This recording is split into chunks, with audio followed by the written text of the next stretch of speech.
what percentage of the team is married? All of them. You think Probably 60, 70? Nah, not that high. I'd say less than half, like 40. 40. That's still That's a lot, right? In college? Yeah, that's a lot. Yeah.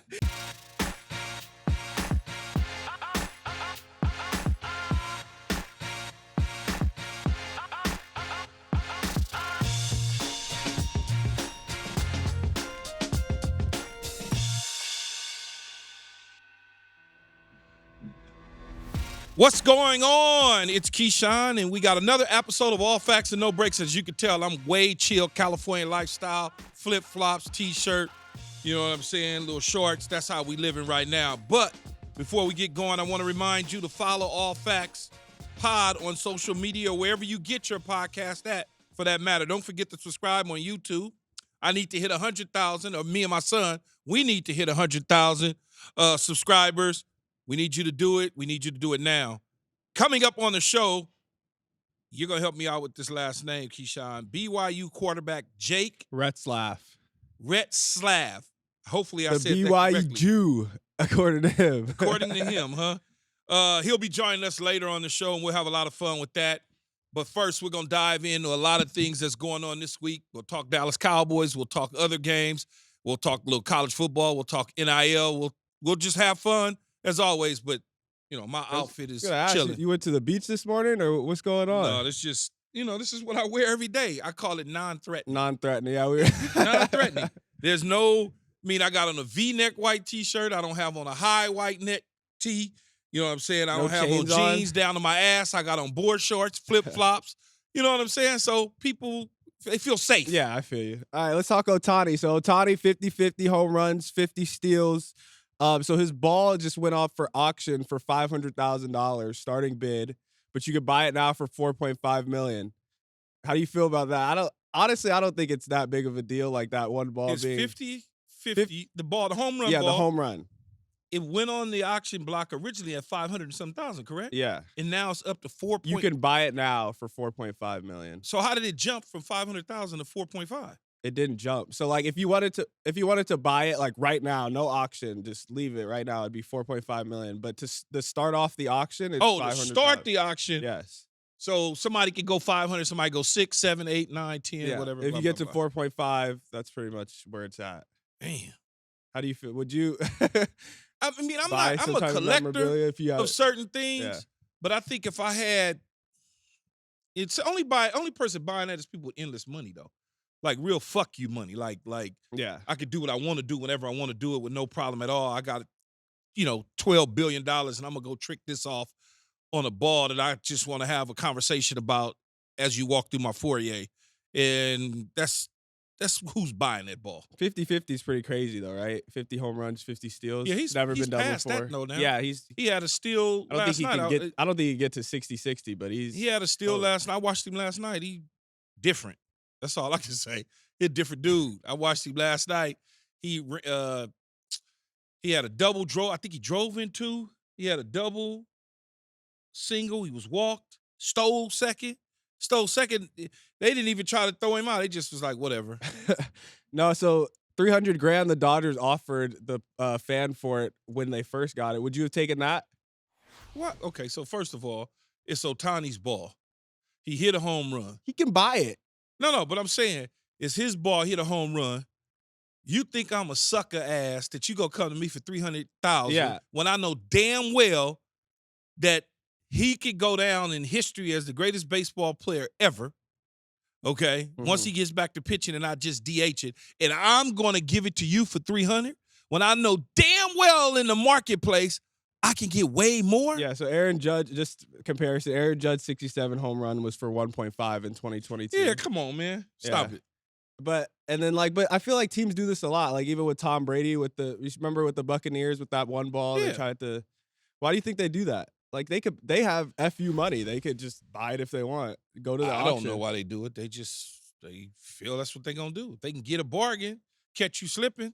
It's a lot of dudes that you'll take it. You'd have took I that would've- 300. I See, would've- they might can have catch taken you. the 300,000. Of course you would. I might have Of taken course it. you would take the All right, 300. let's talk money I'm though. taking it. UNLV quarterback Matthew Slucka leaves over $100 million. I'm sorry, 100,000 in NIL disputes, and so same with the running back. Oh, the running back left too? Well, he said he's doing the same thing. Yeah, he Oh, I just didn't know announced that. So, how do you feel about that? The fact that NIL you could do that and just get I'm offered money cool. now, and No, I'm cool with it because if they offered you, from what I understand, is that the school assistant coach that represents the school said that we got $100K for you at the start of all of this. He's coming from like Holy Cross or something like that. They gave him nothing, and they kept promising to him. You 3-0 now. Now you 3-0. You kind of letting your teammates down a little bit, but at the end of the day, it's not the NC2A's fault. It's the university. You in Vegas, dog. Get some money from casino. Go get one of the casino boosters to give you that 100 racks to take care of the players.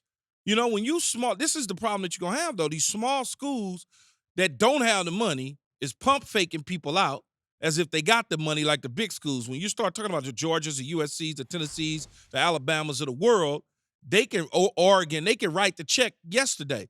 UNLVs, the small schools like that, they don't necessarily have the financial backing. I would think UNLV would be tied into the casinos a little bit, that they could possibly, move some. I don't know how that would work though, because with betting and stuff. No, but you could be. I'm sure there's a number of high net worth individuals that are in the gaming casino space that went to UNLV that backs the football program, and if they get somebody to subsidize it, then they wouldn't be having these issues of players wanting to leave. Didn't the Fertitta brothers go there to you? I'm pretty sure they did. They went to UNLV. More than likely, they did. So. But you got to think, why would you tell a kid he gonna get $100,000 and he's waiting to get his money and y'all pump faking him? Oh, hold on, one more game for us. We're working on it. Now, if I'm the head coach, I don't know what the head coach makes, but if I'm the head coach, I might have to dig into my pocket. And if my quarterback is that important and I'm 3-0 and I want to make a run at the final 12, because if they win their division, they might get into the final 12 with a nice win percentage. An opportunity with it. Yeah. Well, what's your advice you would give the quarterback? You think he should play because he's already playing, it is what it is, or you think he should hold out like it's a It's hard for me to talk about somebody's money. I agree.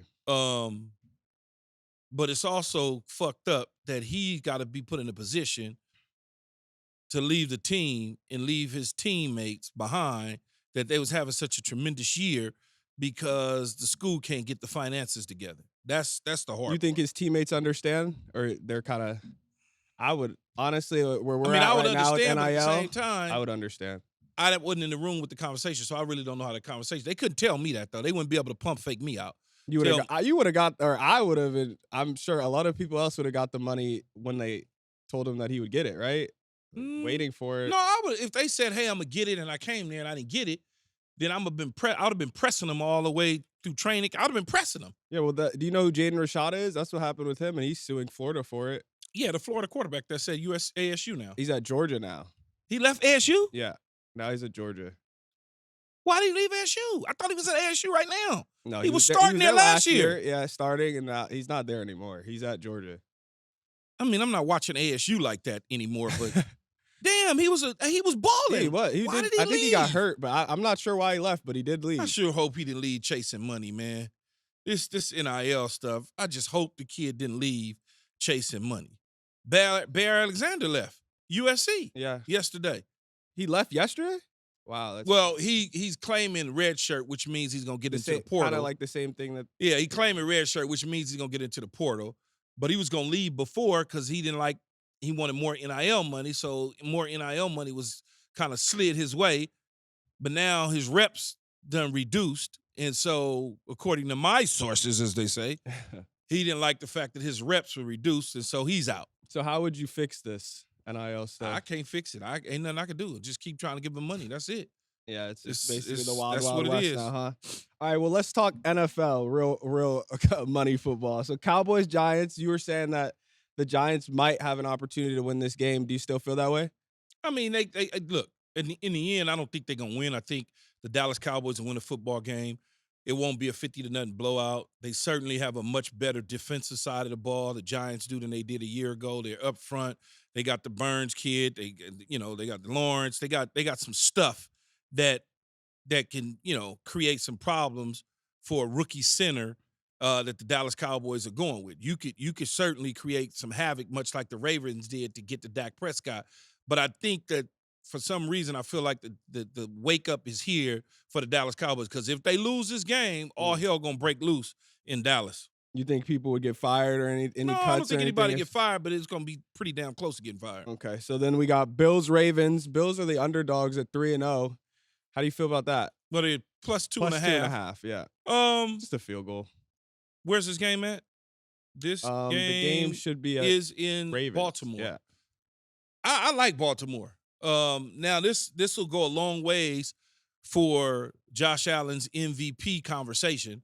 If he can go into Baltimore and win this game, going away and play much better than Lamar Jackson, then I think, and then show again that he can win without Stephon Diggs, it'll go a long ways. But I don't think I'm picking the Ravens in this game. By I don't a think lot that or they're a going to little? beat them. A lot or a little? Probably by like 6, 7. Okay, so you think they'll cover. All right, so the Vikings and Packers. Vikings plus 2.5. Packers, it's at Packers. I'm gonna have to go with Minnesota in this situation. I Malik like that. Willis. I'm assuming Malik Willis is gonna start again. Yeah. Maybe it's Jordan Love, but young quarterbacks against Brian Flores, who learned under Bill Belichick, they eat young quarterbacks alive. Look what he did to C.J. Stroud last week. Malik Willis is a young quarterback, and so is Jordan Love. And this will be Jordan Love's. I believe this will be Jordan Love's third time facing Brian Flores, and I don't know how he fared in the first two meetings, but I'm watching what they did to C.J. Stroud as a young quarterback, and I know he has a lot of the same Bill Belichick traits in him. I'm picking Minnesota in this game. Okay, and then the Monday Night Football game, there's two, but we're talking about the Seahawks and Lions. The Lions are favored over the Seahawks. I'm taking the Lions. Seahawks are cool. They beat Denver. They're the weakest overtime. They beat Denver overtime against the Pats, and then a Miami team without Tua. So it's kind of like, the Lions run the football well. They're going to try to beat you up and play bully ball. Jared Goff needs to start to hold on to the football and not give it to the other team. He's creating a lot of turnovers for himself. He makes people think that he could be the Achilles heel of the Detroit Lions, but I think Detroit goes into this football game knowing that they can't afford to lose with Minnesota playing the way that they're playing and Green Bay doing the things that they do. You got to stay within the pack. And in order for them to do that, they got to win against Seattle. And I don't know that Seattle's a strong team. So with all that being said, I'm taking the Lions. Okay, got it. So now we're going to dive into your best bet of the week. Oh, you're 3-0 so far. 3-0, which is pretty funny to me, and that's from a gaming standpoint. So give a little nuggets here on where we at. Well, first week we had Eagles -2, and then we had Bucks plus 7.5. We won outright, and then we had over 46.5 in the UFC Michigan game last week, which barely squeaked out, but we got it. So now we got BYU plus 3.5 against Baylor. We got Retzlaff interviewed in a couple minutes. We're going to talk more about the game, but I feel like they played well last week. I don't think Baylor, the fact that they got overtime loss and they're just sad as hell about that, I feel like they're going to still have that on their mind. So I think BYU covers here.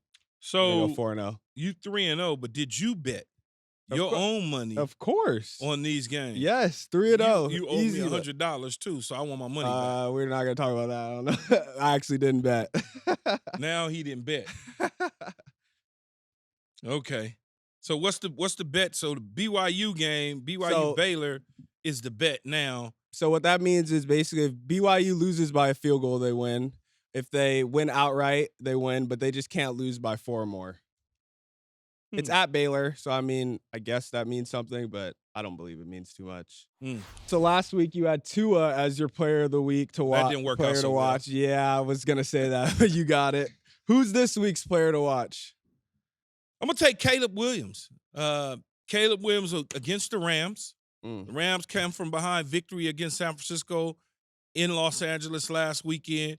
Caleb's at home in Chicago against the Rams. I think it's time for him to kind of quiet some of the noise about his capabilities as the quarterback for the Chicago Bears. Watching Jaden Daniels, I think it'll give him a little bit of I don't know, hope that he can go out there and play the same type of way that we've been watching Jaden Daniels play. Because there's a lot of pressure on Caleb Williams in the Chicago area. They built the team for him, around him. They built what they feel is a playoff contender, a division contender, even a conference contender with a young quarterback. We watched Mark Sanchez do it with Rex Ryan many years ago as a young quarterback with a dominant defense in the run game.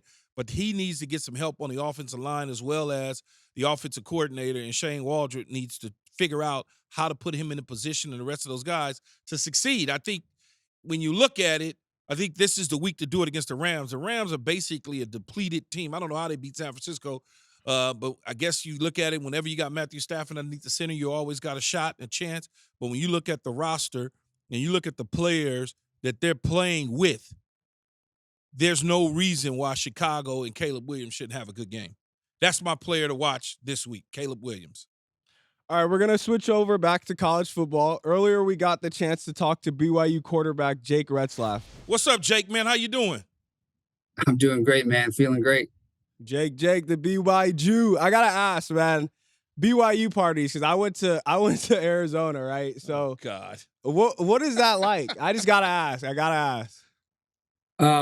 Yeah. The Provo parties are different, man. You show up and you never know what you're going to get. People there, they're drinking Diet Coke. Water beer, pong. Water bottles. It's plenty hydrated for sure. Not in the ways that you were at Arizona, maybe.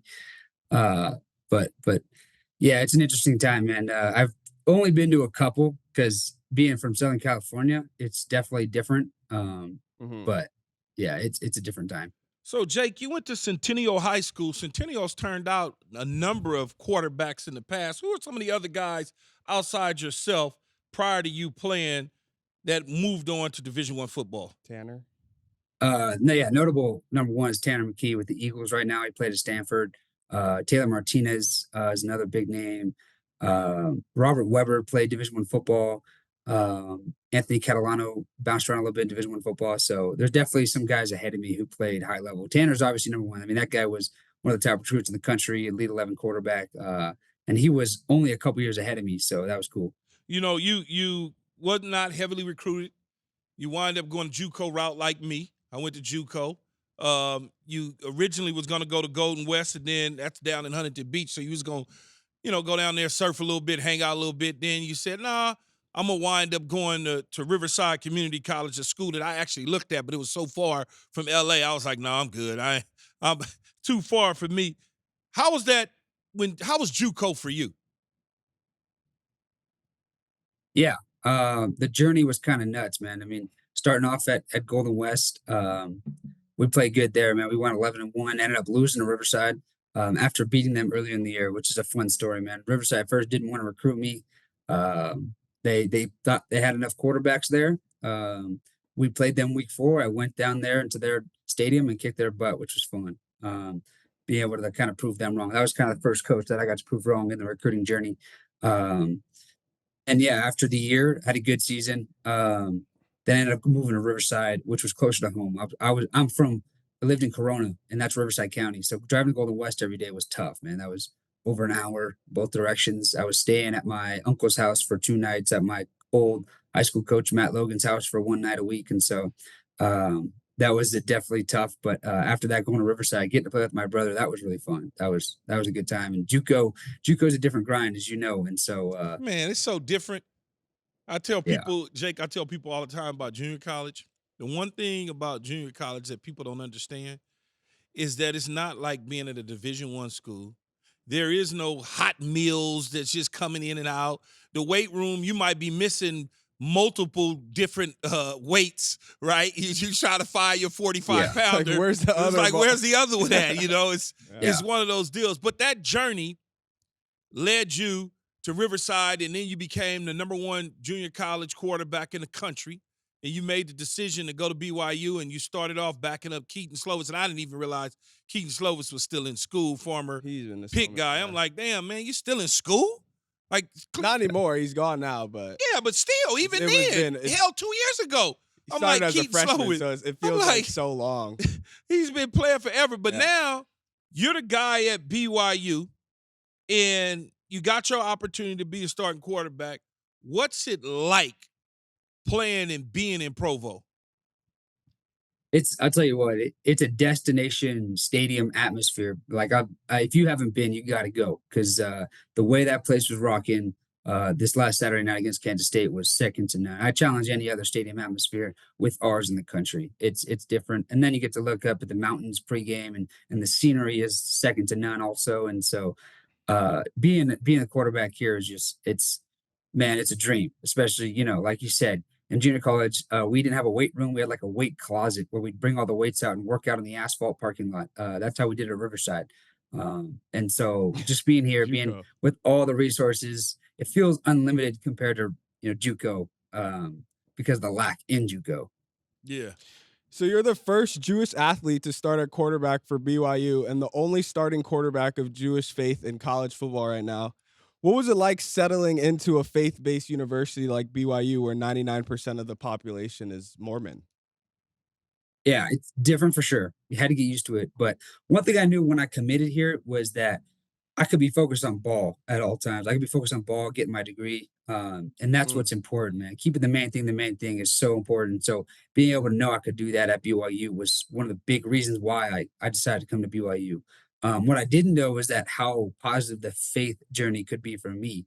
When everybody around you is so centered in their faith, their life is so centered around faith, it makes it so much easier for you to be the same. And it's Mhm. honestly allowed me to connect more with my faith than I had in junior college. Because tell you what, there's not a lot of faith-based junior colleges in the country, if any. But yeah, it's been awesome. They've been nothing but awesome and embraced me in so many ways because of that kind of religious background. It's been a blast. Jake, though, how did they convince you though to come to, like, as a black man that was highly recruited all over the country, right?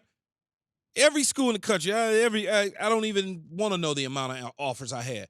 But if I had a BYU offer, I look at it, I go, oh, that's cool. Boom. And just throw that in the trash because of the culture, just all of that didn't align with me as an African American going at this time to Provo. Now, you being the first, right? I'm like, how could they convince you? Like, what did they say to get you to get on the plane and take an official visit?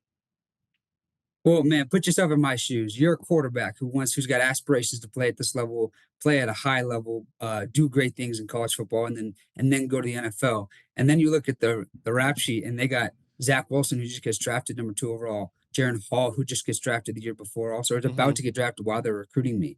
And then you talk about the just kind of throwing it back to, Steve Young, Jim McMahon, Ty Detmer, like quarterbacks here have a lot of success, and that Yes. is tradition at BYU. So how can you look at that and be like, yeah, no, that's not a great opportunity for me to go there and just be super successful at my position? Like, man, it was just that's what did it for me. And what did it for me was it was both the tradition, the old history with all the greats, Steve Young and all of them. And then it was the recent history. I know that Coach Aaron Roderick as the OC and Coach Kalani can develop next next level quarterbacks.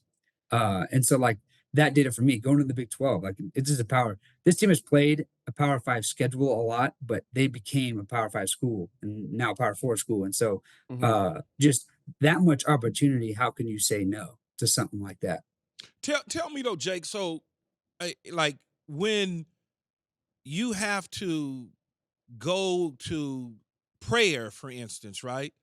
And so you got the Mormon, and then you're the only Jewish dude. Like, what happens? Like, like, do you go in with them, or do you like go on about your business and then you'll come back later? Well, it's funny you say that because like growing up in youth sports, there's still a bunch of prayers before games and stuff like that. And like me and my brother, like weren't sure always what to do. We'd walk away and kind of do our own thing. And my earliest remember of that is like youth football. Like the whole team kind of gathered in the front of the end zone, and I kind of gathered at the goalpost in the back of the end zone and did my own thing. And here it's not like possible, to be honest with you, because being faith-based, that prayer is involved with everything. Like we have prayer before team meetings, we have prayer before like games and after games in the locker room.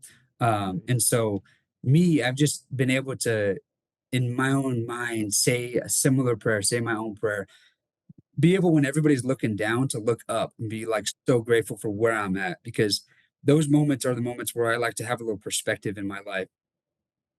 Yeah, see, it's just I don't know. It's just I get it, but it just would be different. It would be so hard for me, I think. I feel like once you got there, you started settling in a lot more, and it's easier. But Yeah. I understand. Yeah, no, I understand. I get it, but it just seems It's like hard to. It it's would not be like hard to adjust. I see feel if Jake had for me at least 4 or 5 or 6 with him in that are Jewish that's playing Yeah, it's like or on campus or 99%. yeah, but it's like yeah, and it's not that they're not my teammates. I get along with everybody, but Right. there's certain things that he was raised where I'm sure that he was raised a certain way from eating habits to all of a sudden you look up and some of the big Polynesian brothers, they eat some, Oh yeah. they eat some hog or something, and you sit there going, well, wait a minute, does this mean I can eat this now? It's just all that sort of Jake, stuff. I heard you're on like a kosher diet. Is that true, or something like Yeah, that? you're not a strict kosher diet. It's impossible to be on a kosher diet in Utah. I didn't grow up extremely with an extreme kosher diet. But I stay away from the main things, like you said. Like I'm not having the Kahlua pork at the Hawaiian spot. Yeah, you see what I'm saying, Jake? Like the polys are, yeah, I get it. And it's like, but at the same time, when like, listen, after my first year of junior college, I actually committed to University of Texas El Paso, UTEP. And Okay. I drove out there, which is a 12-hour drive with my mom for my official visit because I wanted to move in the next, like that weekend. So I was going to fly home and fly back. My car was already going to be there. After that visit, I got a call from the offense coordinator. I said, hey man, you didn't have enough credits. So you're ineligible for the scholarship. So like that was a huge turning point in my career because it was like, all right, now I have to get back in my car and drive home. Like I went to junior college and thought I made it. You know what I mean? Like that junior college grind is different. So when you think you make it, that feeling is different. And so when you get told, no, you actually didn't, you got to go home. You got to drive home. And so through all of that, through all the hardship like that, to be where I'm at now, how do I not, give glory and give thanks to the person looking out for me, the guy looking out for me, you know what I mean? And so knowing that, it's easy to be like, nah, I'm okay. I don't need any bacon on my, chicken sandwich. You know what I mean? It's not hard. Like when, like you sure, Yeah. like maybe it tastes better, but I doubt it does. Like It's so touch. so Oh, far. it's So so far. so much better. So far. yeah. But hey, it's like once you just put that into perspective, like listen, like I'm here for a reason. Like, Yeah. and it's God's hand that put me where I'm at. Like being at BYU was not an accident. You know what I mean? And I hear just you. being able to look back at that and be like, yeah, this is for a reason, so I can do this. Okay. Well, in the football aspect, you guys might have been the biggest surprise of the season so far. 4-0, ranked 22nd. The Big 12 media had you guys finishing 13 in your conference. So compared to the first 4 games now and the last 4 games this last season, how much do you think you've improved? A bunch for sure. Like definitely understanding and comfortability within the offense and the guys around me is a big thing. This offense is pretty in depth, and so being a first year quarterback in it is tough. But being a second year quarterback in it is really fun. You get to make plays like you're showing here with Chase and make a great catch at the end of the half. But they're just I think the whole team has taken so many steps up in so many ways, and it's been super fun to be able to just be a part of it. And the guys have a different attention to detail this year. It's been a surprise to all the media and stuff like that in the country, but it hasn't been a surprise to the guys in our locker room. Like we knew we had something special here. And we also know we're not done. We also know that we beat a top 13 team in the country at home in a big way. We put it to them, and Yeah, we're you still guys only 22 in the destroyed country. them. We're still only 22 in the country. It's like you'd think that we beat a top 13 team, we might be top 20, but no, there's still not enough respect, and that's why we play with that chip on our shoulder. We were picked to win 4.5 games this year, and we've won 4. After this week, we can already surpass that win total with 7 more games on our plate, and so it's not surprising for us. It's fun, to shut everybody up and to hear all the hate. It's fun because they're not in our locker room though, so at the same time, it doesn't make a difference. How much pressure do you feel, if any at all? I mean, do you feel like there's pressure to continue to succeed, or are you just like whatever comes, we'll deal with?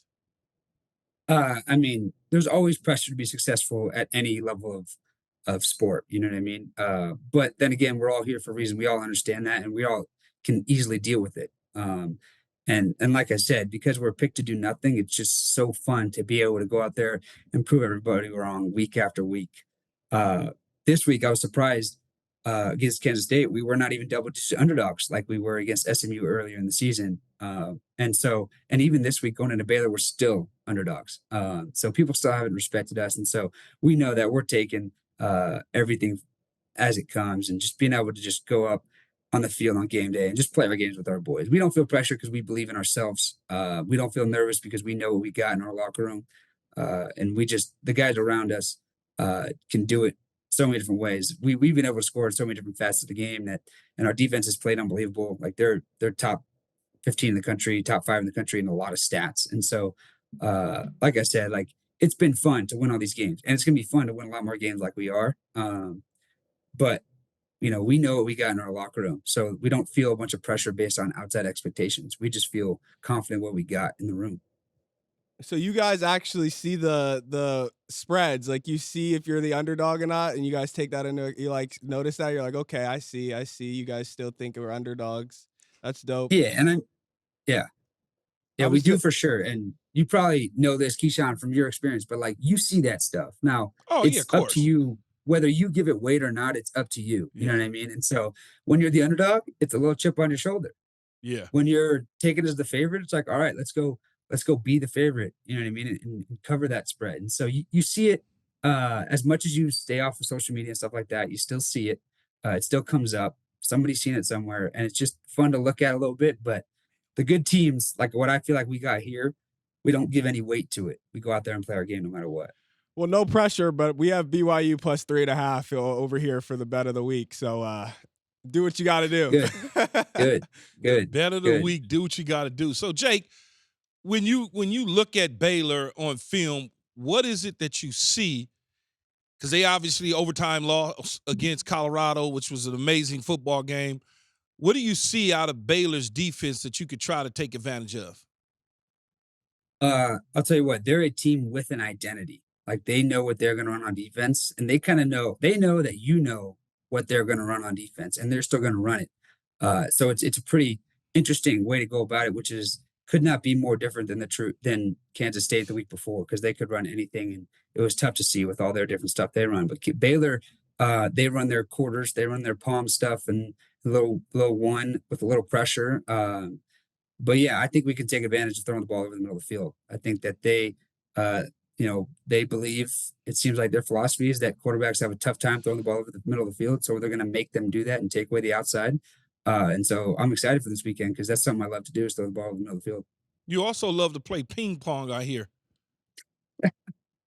Yeah, I love it. I think, yeah. Oh, I love it. Me in the locker room, man, there's like tiers to this thing, man. There's guys who are trying to grind as young freshmen, trying to get better.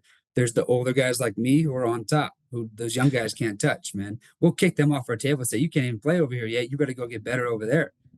Me and one of the tight ends, Ethan Erickson, are at the top of the locker room, and it's a stark drop off between us and the next guy because we get after it on the ping pong table. Ping pong. You don't like ping pong? I'm not that good, but I like it. But because the fucking ball always flying off the sides. I don't have time for that. Not coordinated enough. No, it's not. I'm very coordinated. I'm not worried about that. I just, for whatever reason, maybe it's the strength I have. I have no idea. Too hard. Yeah. Maybe I hit it too hard. Every time I try to hit it light, it goes off the side. If I hit it too hard, it's just, goes too far. It's like, I'm good. I'll pass on stuff. I got like one more BYU question. What's the fastest you've seen someone get married there? Oh, dude, we just got a guy engaged. Two of my teammates just got engaged. One dude who's like a really old senior, and one dude who's a freshman who's redshirting this year because he had a knee injury. We've had dudes who come home from their mission, and they get married before their first season at BYU. Yeah. So, but they're coming home from the mission. They're already at like 25, though. Yeah, they're like right. They're buying. No, yeah. Seriously, Brad was my QB at SC. He was Mormon.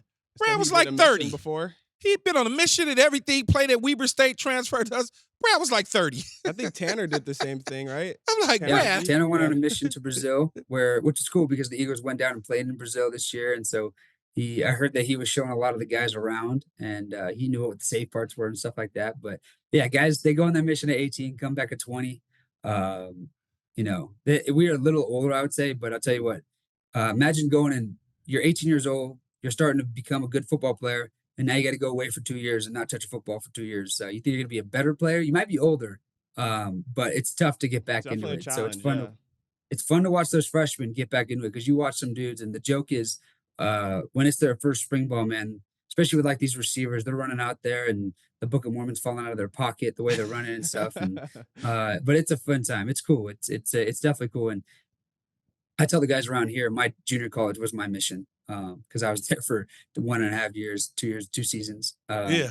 But yeah, no, we've had dudes get married extremely fast, even on the team, which has been crazy to me. Yeah, that's what I've I heard. know. Yeah, it's nuts. So what I mean, what percentage of the team is married? All of them. You think it probably 60, 70? nah, not that high. I'd say less than half, like 40. 40. That's still That's a lot. right? In college? Yeah, that's a lot. Yeah. That dude going home to his wife, she cooking for him, or going home to multiple wives, depends on, how they roll. You know what I'm saying? Hey man, all I can do is go off what I see. Jake, go off the internet. Ain't that what we do? Yeah, Yeah, the internet's got all the answers. They got all the answers on the internet. That's for damn sure. Especially, yeah, you know it. But think about it though. You going home to your wife and she's cooking, and you don't have to worry about training table. Like I had to worry about training table. I wasn't married to your mother in college, so I had to worry about training table because she wasn't cooking. So at the end of the day, this is my son. If you didn't know, so Yeah. I got that. That's interesting though. I wonder if Yeah. Jaron Hall was married here with a kid. Well, I had his sister when I was in college, so I had a kid. I just wasn't married. It just I don't know. I don't think I could in college. Okay, yeah. Oh no, I couldn't do that. Oh hell no. Because you had too much fun. Experience. But they're at BYU. I know. They're doing soda kegs and water pong. Water pong and soda kegs. Interesting. So they tell you that. Hey, man, thanks for joining the show. I really appreciate it. Good luck this week with Baylor. We'll be watching. We're rooting for you. And I hope to see you obviously playing on Sundays. Jake, thanks so much for coming. Appreciate you guys. Yeah. Thanks for having me on. You just heard Jake there. But now we're going to turn to my favorite part of the show called Keyshawn. Hey, what's up, man? It's Keyshawn. Leave your name, where you from, and let us know how you feeling or what you want to know or talk about, okay? Keep it under 30 damn seconds, too. And don't be all that craziness. Just talk clean and clear. Okay, bye. Hey, favorite part of the show called Keyshawn. So here's the number. The number is 915-295-3228. That's right. Listen carefully. 915-295-FACT. And FACT means 3228. Make sure you subscribe to our YouTube channel if you want to be featured on the show. That's me and my son. But I got 3 callers. Let's take a listen to the first one. Anthony from Wilmington, California. I just want to know, Keyshawn, who was harder to go up against, Champ Bailey or Ty Law? Different cornerbacks, both Hall of Famers. Both were phenomenal. I had success against both of them. It was different. I mean, they were different. Champ Bailey to me was a little faster, a little quicker than Ty Law. Ty Law was a little more physical than Champ Bailey. But as far as I'm concerned, numbers speak for themselves. They both played well. They're in the Hall of Fame, and I would think Champ would be harder for you because speed, in terms of physicality, you're a big. No, it's not like the viewers think it is. It's a little bit different. When you got dogs against dogs, that dogs gonna eat regardless. I mean, that's just the reality of it. Both of them was phenomenal. I caught passes on both of them. They made plays on me. So which one? I don't think any. To come to think of it, I don't think either one got an interception when they was guarding me. Maybe Champ did. So then Champ was hard. If it was a maybe, No, Ty but I'm Law saying did. maybe. No, Ty didn't get an interception. So I know that. Okay. I'm not sure if Champ ever got one guarding me either. Cause see, I wasn't just giving up picks. The internet will find it. No, I don't give a fuck about the internet. They do. Yeah, I wasn't giving up picks like that though. So you know what I'm saying? I'll tackle you before I let you intercept the ball. I mean, you got to be like Rod Woodson did on me and jump the hitch. And it wasn't nothing I could do because as soon as I turned, all I seen was out of there. Rod Woodson was jumping me. but I opened up to allow him to jump me. So I ran a bad route, and Rod jumped in front of it and went the other way. Okay. Call number 2. Hey, Keyshawn, this is Michael from Austin, Texas. I remember when you were with the Cowboys, man. I just want to say thank you, man, for coming to Dallas, and I loved you as a player. And I just want to remember the time that I think the sleeves were bothering you catching the ball, so you went to the bench and you cut the sleeves off of, your undershirt, and you continue to play. And I just remember that. And thanks, man, for your time in Dallas, man. Have a good day. Yeah. I'm trying to think. Did I cut my sleeve? If he said I cut him, I must have cut him. Yeah, you remembered it like it was Yeah, yesterday. I'm sure it has something to do with the I probably dropped the ball, fumbled the ball or something. It probably was wet. I'm sure that's what it was. If I cut the sleeves off, because it was probably wet. Okay. Number 3. Hey, Keyshawn, this is Ray from Anaheim. I got a serious question for you. Do you like pineapple on your pizza? I know you're a Cali boy just like myself. I like pineapple on pizza. I want to know if you like it or if you don't. I have eaten Hawaiian pizza before. Fire. Canadian bacon, pineapple, mushrooms, pepperoni, I That's believe. a little extra. It's just pineapple and No, it's pineapple and and ham. Canadian bacon. And Canadian bacon. That's It wasn't mushrooms on You it? gotta add all that. That Hawaiian pizza is that's For what some, it is. I don't know. For some reason, I felt like Yeah. I had mushrooms on it. But no, it's fine. I don't think I would order it. That's like my favorite type of pizza. You I guys- would have to be somewhere and it was there and I was hungry, but I'm not going to go order a pizza that's an Hawaiian What pizza. you I got, just just don't- cheese? No, I could cheese and pepperoni, and every now and then I may have a meat lover, so that's pretty much it. For sure. I don't, I was in Chicago when I was working at ESPN, and we went to one of the famous pizza places, and I had a couple producers with me, and one of the producers didn't like the pizza that I put together because I did a California pizza, right? I had arugula Yeah. and Yeah. mushrooms, All that. and he's from New York, East Coast, Philly, and he wanted me to get like a cheesesteak pizza. I'm like, man, I don't want no damn cheesesteak pizza. But anyway, yeah, I don't mind Hawaiian pizzas. That's a wrap for today's show. Thanks again to the great BYU quarterback, Jake Retzlaff. Remember to follow us on All Facts Pod on social media and our podcast feeds, and subscribe to YouTube. Until next time, we are out. Peace. Go Trojans. Go BYU.